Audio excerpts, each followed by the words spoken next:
Good morning, and welcome to our fifth Fireside Reflection. It's great to have you with us. Wow.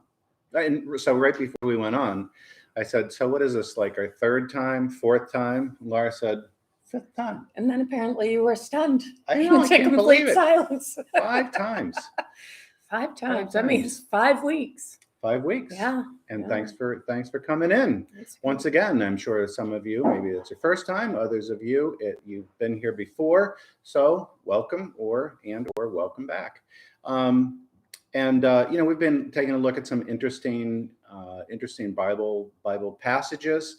And today we're going to be looking at the first 14 passages of the Gospel of John. And the 21st chapter. Why are we stopping at verse 14, Laura? Well, we're stopping at verse 14, Paul, because as I was preparing for this, a whole sermon fell out. Mm-hmm. And it's mostly around one of my favorite characters, because he is a character, Peter. And the second half of this chapter tells a great story about Peter. Yeah. And so we decided to stick to the first 14, and then I'll give that sermon in May. Yeah. And something to look forward to. Yeah, and we were looking at a number of, this morning, Laura and I read the end of, or the last chapter of this, which is the Gospel of John, the Gospel of Matthew, Mark, and Luke. And that's something that you could do, obviously. Also, it's just one chapter, and it could be interesting to for you to, on your own, you could just compare it, and what are the differences, what are the similarities, and then you can be thinking of I wonder why one said this, why did another one say that, and we actually started with John and then went through the others, came back to John. We could have picked any one of them, but we ended up coming back to John. Among other things, because it's just it hit us. Why do you land on one and not the other one? It hit us. A different one might hit you differently, but it's loaded. It's loaded, and once again, so many levels, so many levels, and so we're just going to get into it, and we're going to talk about it a little bit today. Yeah. Right. Yeah. So sure. So let's start out. Yeah, you start. Go. Why don't I start? Yeah, why don't you start? Okay. I started last week. All right. Gospel of John, chapter 21. After these things, Jesus showed himself again to the disciples by the Sea of Tiberias, and he showed himself in this way. Gathered there together were Simon Peter and Thomas, called the twin, Nathanael of Cana in Galilee, the sons of Zebedee, and 2 others of his disciples. Simon Peter said to them, "I'm going fishing." They said to him, "We'll go with you." And they went out and got into the boat, but that night they caught nothing. Just after daybreak, Jesus stood on the beach, but his disciples did not know that it was Jesus. And Jesus said to them, "Children, you have no fish, have you?" And they answered him, "No." He said to them, "Cast the net to the right side of the boat, and you'll find some." So they cast it. And now they were able to haul it in because they were not able to haul it in because there were so many fish. That disciple whom Jesus loved said to Peter, "It is the Lord." And when Simon Peter heard that it was the Lord, he put on some clothes, for he was naked, and jumped into the sea. But the other disciples came in the boat, dragging the net full of fish, for they were not far from the land, only about 100 yards off. And when they had gone ashore, they saw a charcoal fire there, with fish on it and bread. And Jesus said to them, "Bring some of the fish that you have just caught." So Simon Peter went aboard and hauled the net ashore, full of large fish, 153 of them. And though there were so many, their net was not torn. And Jesus said to them, "Come and have breakfast." Now, none of the disciples dared to ask him, "Who are you?" because they knew it was the Lord. And Jesus came and took the bread and gave it to them, and did the same with the fish. And this was now the 3rd time that Jesus appeared to the disciples after he was raised from the dead. So that's a story, and you can either just hear it, just as we heard it, and we say, "Wow, that's really nice." An interesting thing to do, though, is you go back and in reading the Bible, um, there's you get to be it's a little detective work, and you use kind of what I call literary forensics.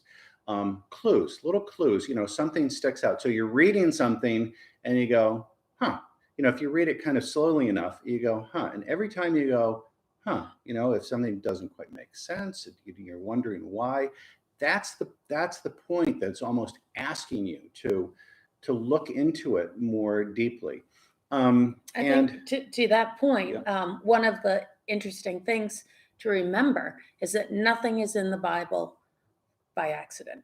yeah, There yeah, is a reason for every word, every story, every thought that hmm, has been recorded.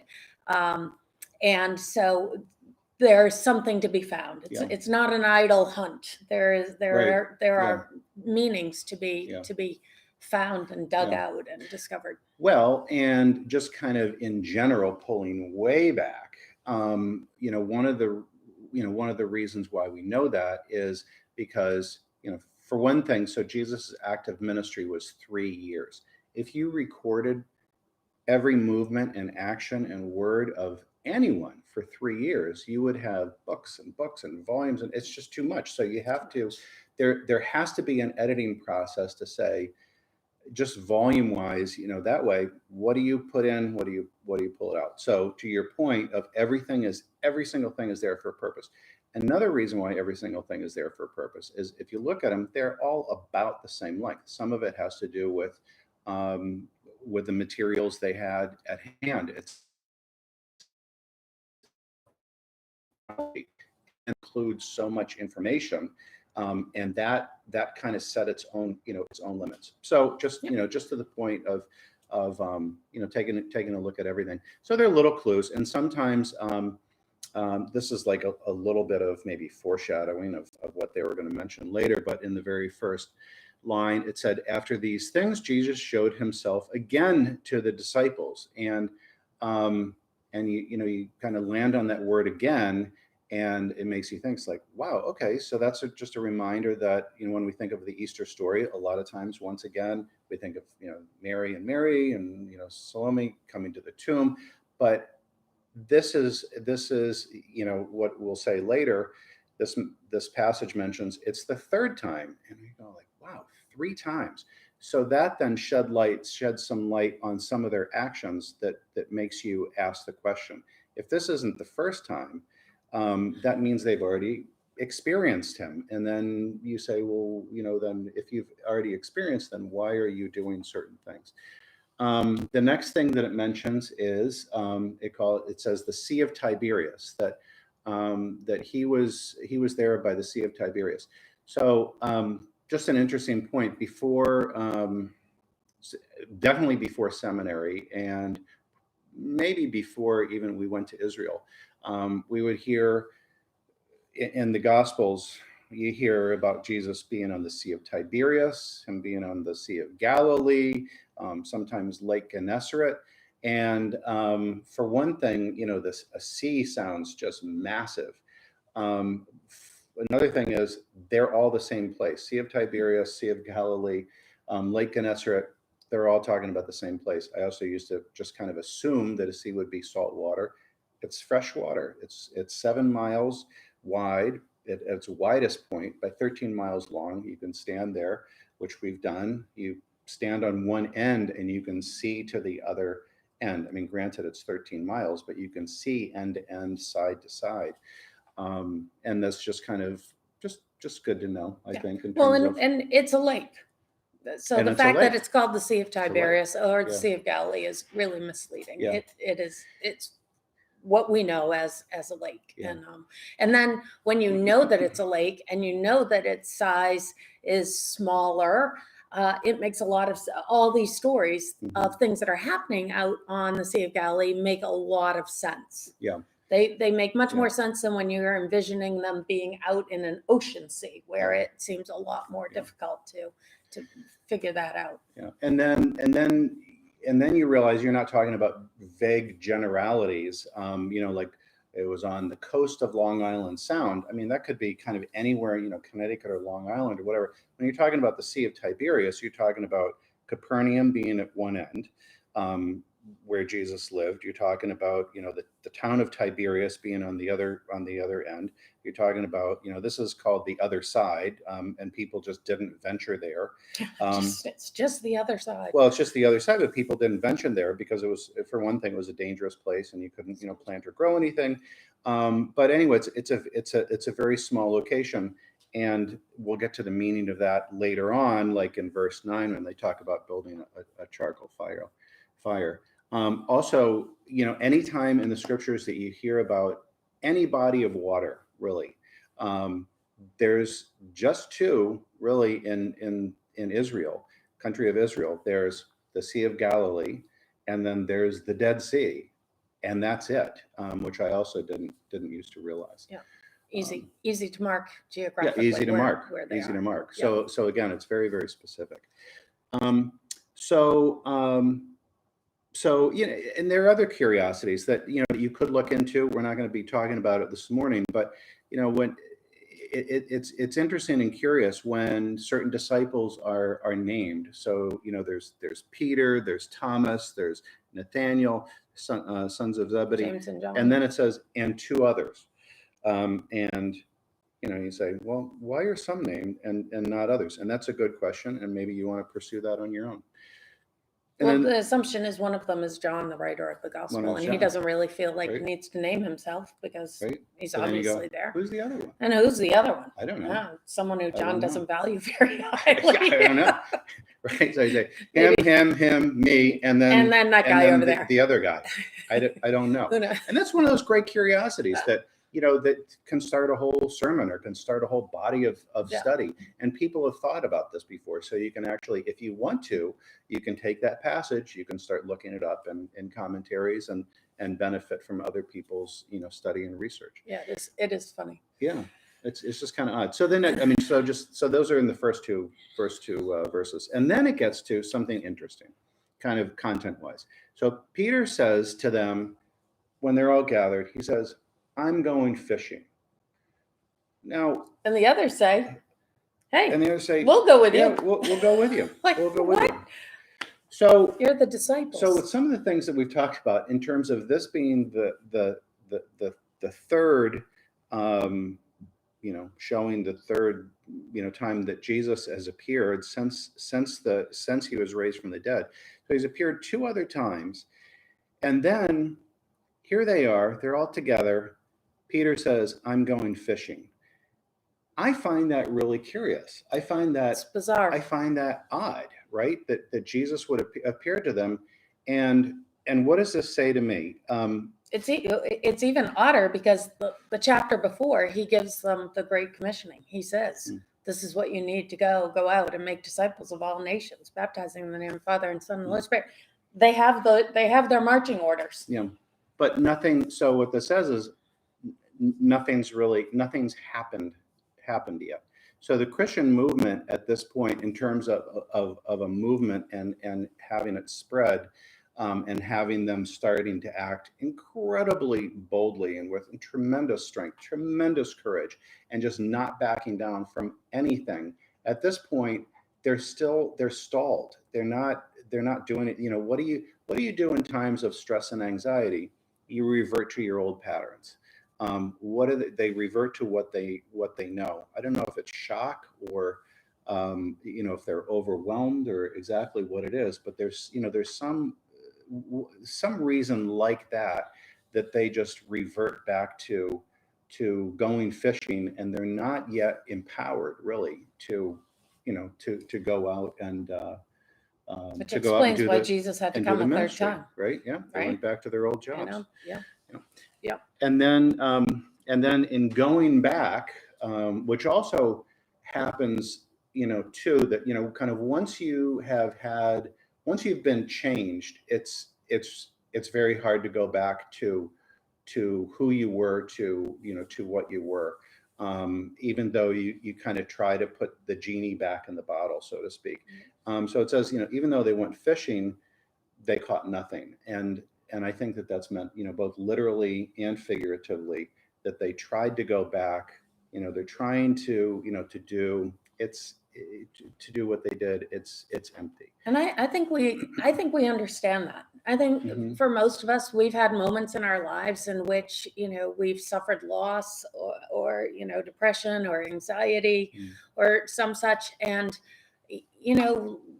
we know what we need to do, but we're just, you just try to do it and you can't quite, it just doesn't quite work. Like going through the motions. Yeah, right? it's to go. So you're doing, and these are professional fishermen. They know where the fish are. As we said, the Sea of Galilee isn't that big. You can see the fish movement. They know how to read the waters. They should not have had any problem going fishing. And another interesting thing is they fish at night, because they would use lanterns and the light would draw the fish.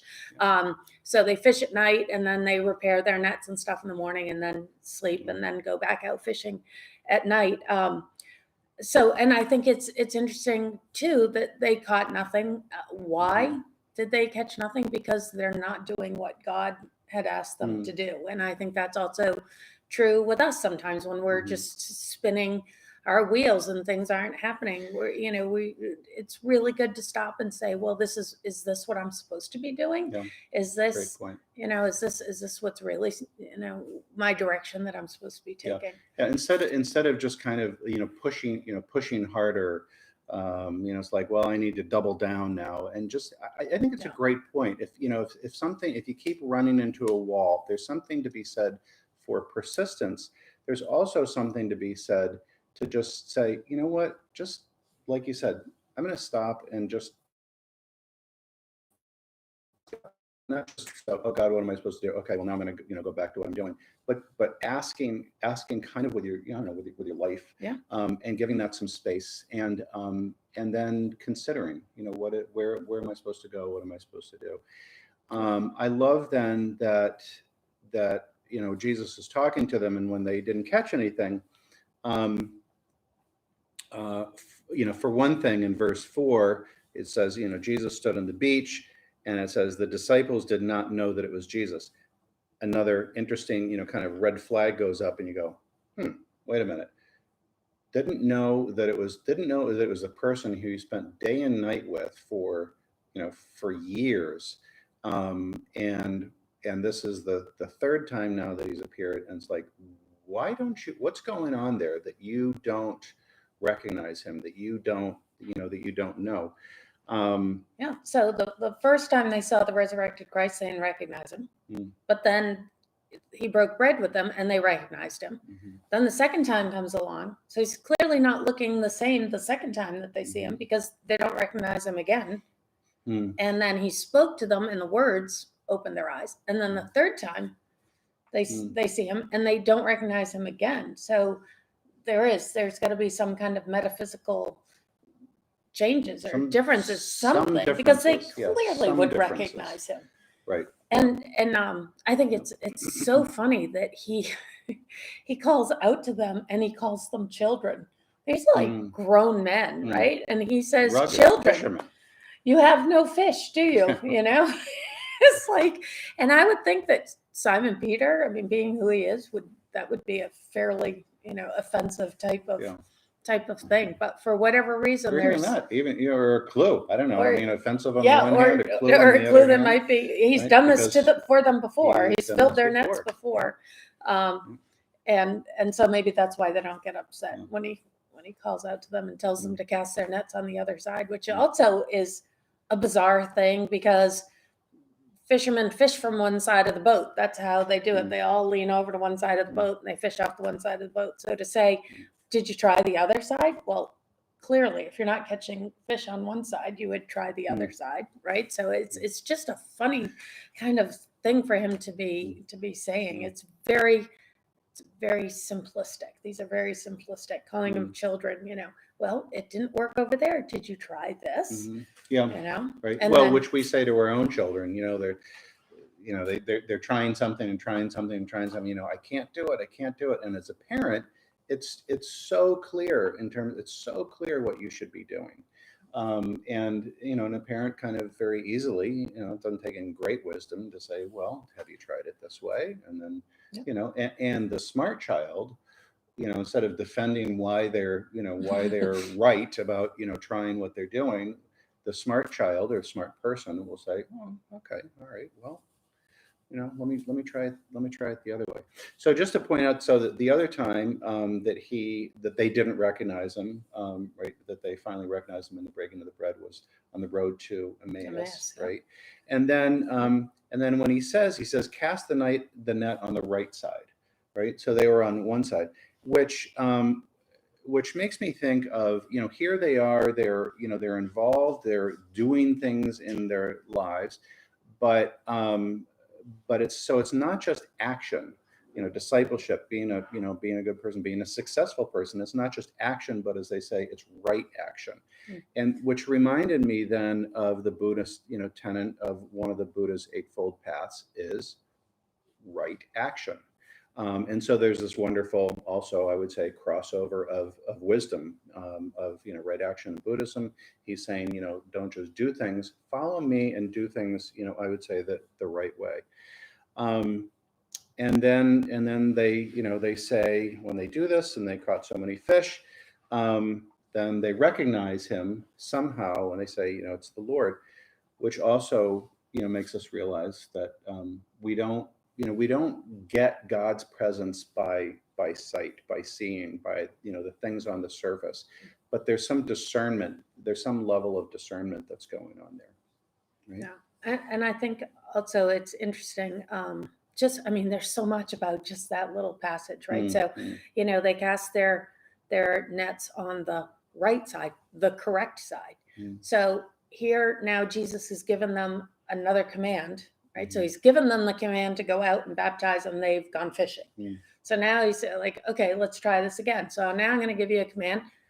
Go on the right side, go on the correct side. Oh, that works.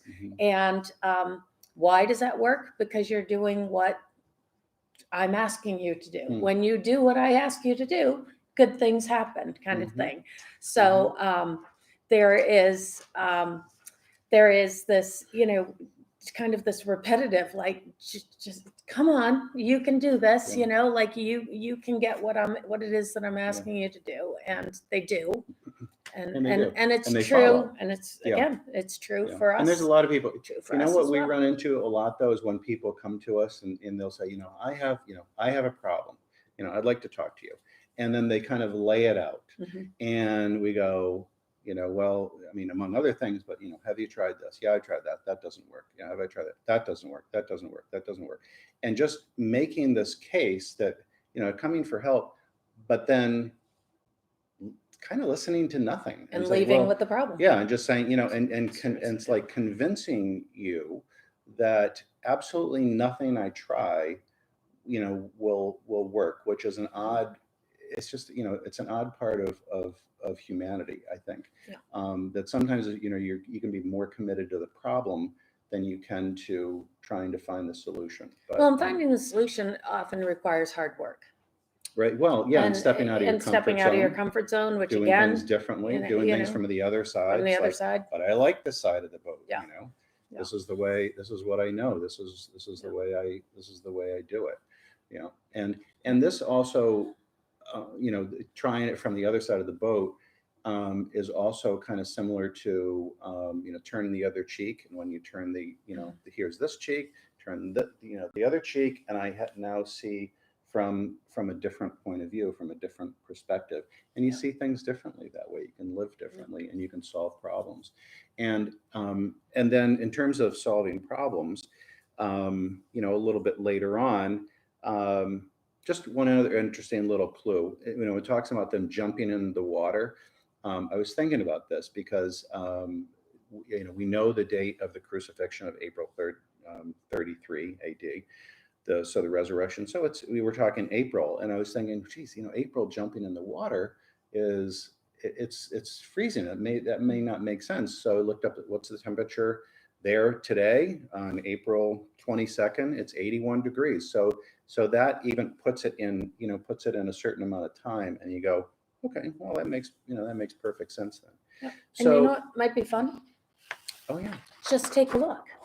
So here's our last group of people at that exact spot. This is exactly where this miracle took place. How do we know? Because it tells us exactly where they were, and they had to be on a sandy part of the shore, and this is a sandy part of the shore, and this is where they would have been right off of Capernaum, where they would have been putting their boats out to go fishing. So it's a very easy spot to gather. But you can see over here, this is the other side. This is, and it's unoccupied, and it's a traveling road, and it's, as Paul said, it's a dangerous place to go. But you can see, right? We're on one edge of the Sea of Galilee, and that is the other edge of the Sea of Galilee. So we're not kidding when you say we can see right to the other side. And also it's very shallow, so we could walk out here a long way before it gets very deep. There's a shelf, and then it gets very deep very fast, but for a long time you can just walk out in relatively shallow water. So oftentimes even the fishermen would just walk out with their nets, and somebody would swim to the deeper part, and the others would stay standing here, and that's how they would fish. They wouldn't even go out in boats. So it's the whole fishing culture of how they fish there in the Sea of Galilee is fascinating. But I love being able to be at a location where, once again, I talk about this from time to time, is that it's not just, this isn't just like that area. It is specifically that area, within, so you're within like 100 yards or so, because Capernaum is still there. They just, archaeology just found it actually in 1968, which is a whole another story. But then you get to specifically, so it's there where they had so they come to shore. Jesus is already there. There's a charcoal fire with fish and bread, and they talk about, there were 153 fish, which again, fascinating. Why 153? Did they count each fish, or what's the point of saying that? And maybe it's just a literary, I don't know. John's a numerologist. John likes numbers. Yeah. So, and he was there, and the fishermen would have to have counted their fish because they're going to sell them. So they'd have to know how many. So, but the question is, why would he include it? Why wouldn't he just say, so we went out and we caught many fish? We caught a lot of fish. We caught 153. But it's interesting. If I say to you, I caught 153 fish, I think you can visualize that. Right. Kind of pretty darn close to that amount of fish, where if I say I caught a lot of fish, or I caught, about 200 or whatever, then it's kind of vague. Yeah. But it's also saying that this is specific, and it's located in time, and with certain people, and at a certain location, and at a certain time of year, and all these different things. And provable. Somebody bought 153 fish that day. Yeah. And then what I love too is doing the, serving the fish and the bread, and that says something, a number of really beautiful things also. Talks about, what does Jesus do? He doesn't just talk to people about theology and so forth. He's always, which I love, is taking care of their immediate needs. You said it, I think it was last week in the children's sermon. If someone's hungry, what does he do? He doesn't talk to them about theology. He gives them food. If somebody is, needs clothing, what do? You give them the clothes. If somebody is, needs forgiveness, he's not going to be talking about, going out and serving others. If somebody needs forgiveness, he forgives. If somebody needs grace, he needs grace. If somebody's off the path, then sometimes he can be a little harsh. Yeah. And so, but he's always taking care of the immediate needs. And then the other thing is interesting, that he feeds food, and what is that? It may not seem like a big deal, but he's honoring the incarnation. He's honoring the human body, that the human body needs food. And what he's saying essentially is, there's a phrase that says, when you're here on earth, take the curriculum, and and don't deny physical needs. Our physical body is important. Our physical needs are there to be valued. Yep. And then, when it goes on, none of the disciples dared to ask him, "Who are you?" So they still don't. That's At great, that though. point, it's amazing. I mean, it's crazy. almost the Thomas story, right? A little related to the Thomas story. Like, they're there, they all know that it's him. Thomas comes in all doubting, and saying, "I'm not going to believe until," right? So they've already had that incident. So I'm sure they're all kind of like, "Well, I'm not going to ask. Like, you ask. I'm not going to ask. Yeah, I think it's him. It's got to be him, right? It's him, right? It's him. It's Right. him, So right? they're Don't you with think him. it's him?" So at this point, with him. they're with him. Yeah. And they're saying, even and this is fascinating because it's even after someone says it's Jesus or it's Christ. It's the Lord. And then it says none of the disciples dared to ask him, "Who are you?" So again, it's like there's some difference. There's some not seeing. There's some not knowing of even. But they knew it was the present, Lord, right? so they knew it was him, even though it didn't look like him, or there's something. There's something odd about it. And then when do they fully know? When he breaks the bread. So it's this continuous action that he does that. It's kind of like their secret handshake. Like when he breaks the bread, they understand it's him, right? And it's a kind. Which again, it's for a kind us, it's like thing. you do know a person better when you Yeah, when you have bread, a meal when you with have them, a meal with them. There's it's a different level. There was even like different. There was even specific laws back at the time that if you wronged a person and you hadn't broken bread with them, there was one level of punishment. If you wronged a person after having broken bread with them, the whole level of the punishment was so much greater, because it's like, okay, now that's really bad. If you wrong someone who you've gotten close to in that way, that's a whole nother level. And then just to kind of I think wrap it up is that it says this is the third time Jesus appeared to the disciples, and you go, wait a minute, they didn't have a plan yet. They're not acting on it. And what I ask is like, wait a minute, how could you have seen him twice already and you're still not kind of, still don't have complete traction. You're still not completely invested.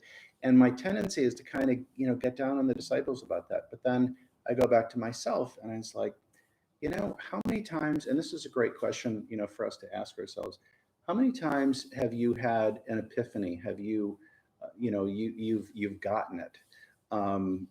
You feel like you're transformed and stuff, but it doesn't last forever. And it's like, what does it take for this or anything to really, really stick and get traction? And on a really superficial level, maybe it's a diet or exercise. I was going to say the weight loss thing. It's but it keeps hard. One of the many things that it says to me is, you got to just keep turning back and keep trying again and keep making that connection, again and again and again. And just a little plug for my sermon, because I would say that one of the answers to that might be that they didn't have a leader. There was no one yet who stood up and said, okay, let's do this. Okay, guys, we've seen it, we've experienced it, let's move now.